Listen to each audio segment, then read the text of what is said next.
ሰላም ሰላም ውድና የተከበራችሁ ቻናል የተከታታይ ቤተሰቦች እንዴት አመሻችሁ? እንግዲህ እንደተለመደው በሐረግ ድራማ በክፍል 69 ዛሬ ከች ብዬላችኋለሁ። በባለፈው እንዳየነው በክፍል 68 ላይ ገኒና ናታን ባንድ ተቀምጠው ስለ ኢፍረታ ሲያወሩ ኢፍረታ ገኒ እናቷ እንደሆነች ዳግምም ወንድሟ እንደሆነች ተደብቃ ሰምታ በጣም ደንጊጣ ራሷን መቆጣጠር እስከሚያቅታት ድረስ እየሆነች እያለቀሰ ከግቢ ስትወጣ ተመልክተናት ነበረ። እንግዲህ ያፌትና ገነትም እሷ እንደሰማች እርግጠኛ በመሆን ቤዛ ከፎቅ ላይ ወርዳ ኤፍረታ ስትመጣ ይቻት ነበር። የታለች ክላሷም የለችም ስትላቸው እንደሰማች እርግጠኛ ሆነው ገነትም ራሷን ስታ ሆስፒታል እስከ መግባት ድረስ ደርሳ ነበረ። እንግዲህ ኤፍረታም ስታለቅስ ውጭ ላይ ወድቃ የያፌት ሰዎች አይተዋት ለያፌት ደውለው ያፌትም ወደ ቤት ወስዶ ሊያጽናናት ሞክሯል። እሱ እንደውም በጣም ደስ ብሎታል። ምክንያቱም ከቤት ስለወጣችና አናደዋት ቅስሟ ስለተሰበረ የጠላቻቸው ስለመሰለው ድጋሚ ወደ ቤት ሊሄድ የምትለው አልመሰለውም እና ልቧ በመሰበሩ እሱን የምትወደውና የምትመርጠው ስለመሰለው በጣም ደስ ብሎታል። እንግዲህ ገኒም ከሆስፒታል ወደ ቤት ከተመለሰች በኋላ ከእንግዲህ በኋላ ዝም ቆይበት ምንም ምክንያት የለኝም፣ ወደ ልጄ ወደ ዳግም ጋር ወደ ቤቴ መሄድ አለብኝ በማለት ሻንጣዋን ይዛ ወደ ቤቷ ተመልሳለች ማለት ነው። ቤዛ ምን እንደተፈጠረ የማወቅ ጉጉቷ ጨምሮ ነገሩኝ፣ ምን ተፈጥሮ ነው? አሁንም እኔ ክፉ ሰው ነው እንደሚመስላችሁ ለምን አትነግሩኝም? እያለች ናታንን እየተገተገችው ትገኛለች ማለት ነው። ናታን ደግሞ ነገሩን ለሷ ማስረዳት አልፈለገም። ለምን እንደሆነ አላቅም፣ ሊነግራት አልቻለም። እሷም ነገሩን ለማወቅ በጣም የቻለችውን ሁሉ እያደረገች ነው። እንግዲህ ቤዛ የቻለችውን ሁሉ እየሞከረች ነው። ኢፍረታና ያፌት ደግሞ በአንድ ቤት ብቻቸውን ናቸው ማለት ነው። እሱ እንዲቀርበውና እሷን ለማሳመን የቻለውን ያክል እያደረገ ነው።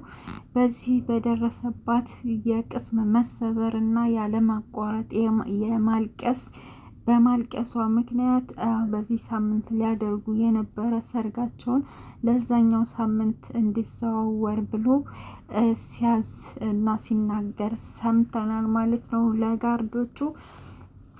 ኤፍረታም በዚህ ሁኔታም በማንኛውም ሁኔታ ከያፌት ጋር የምትቀራረብ እና በፍቅር የሚኖሩ የሚጣመሩ አይመስልም ማለት ነው። አሁንም ናታንን ትወደዋለች፣ ግን እየወደደችው እያፈቀረችው እውነቱን ስለደበቃት በጣም ተጎድታለች።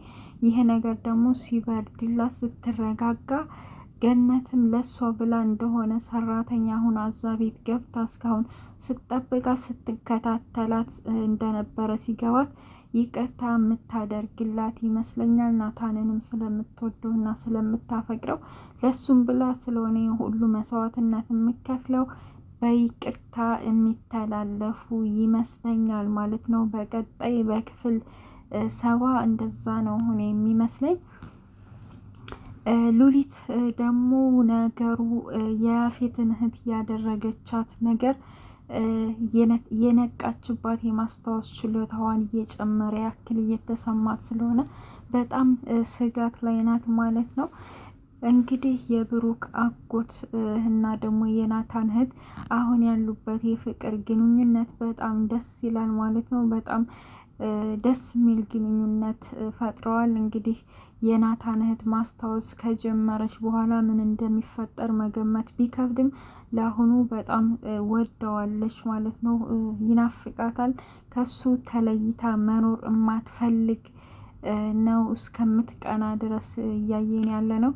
ለወደፊት እንግዲህ አስታውሳ ምን ሊፈጠር እንደሚችል ባናቅም እኔ የራሴ ግምት ብታስታውስ ራሱ በዚሁ አሁን ባለችበት አቋሟ የምትጸና ይመስለኛል።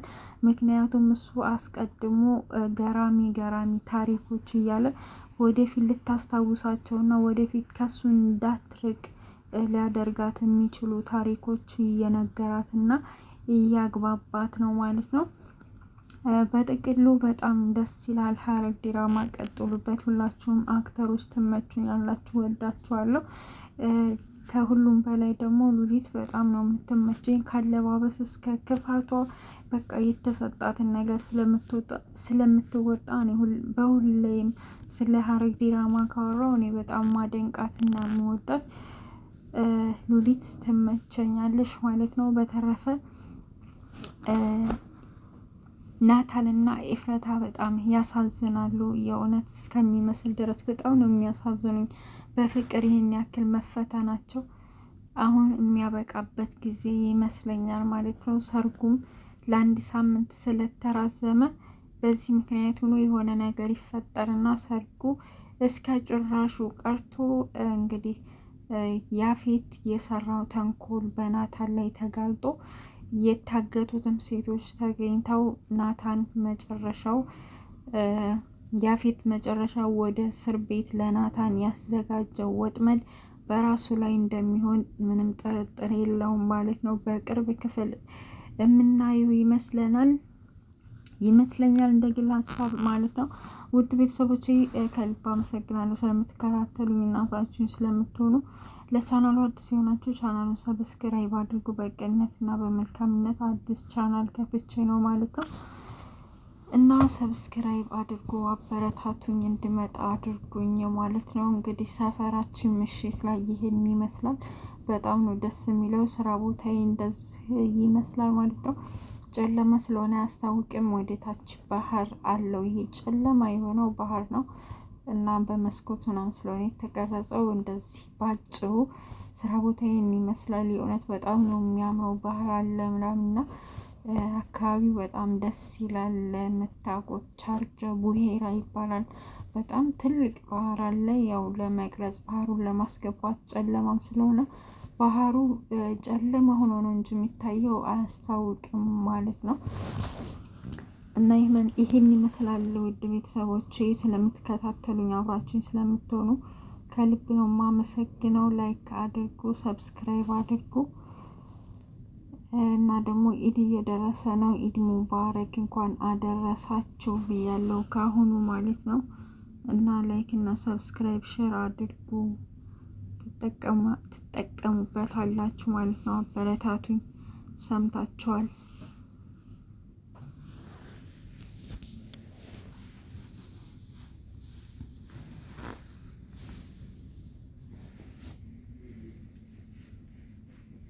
እና ለዛሬው በሐረግ ድራማ በክፍል 69 ይዤላችሁ የመጣሁት ቆይታ የሚመስል ነበረ። እንደወደዳችሁ ተስፋ አለኝ እና ላይክ ሰብስክራይብ አድርጎ አበረታቱኝ። ሰምታችኋል። አዲስ ቻናል ነው።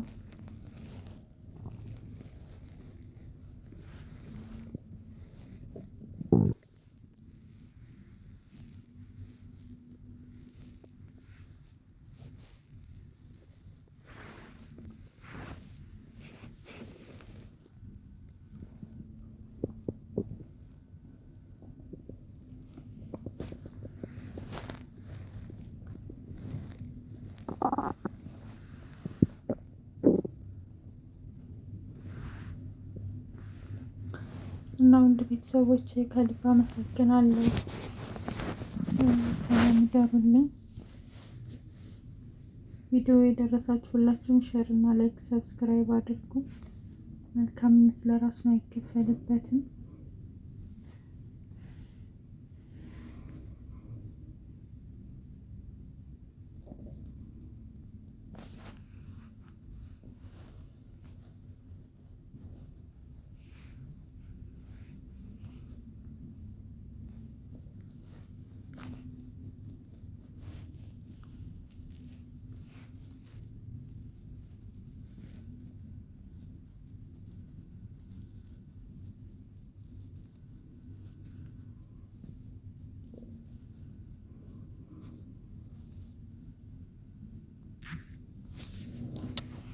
እና ላይክ አድርጎ ሄሎ፣ ሰላም አለይኩም።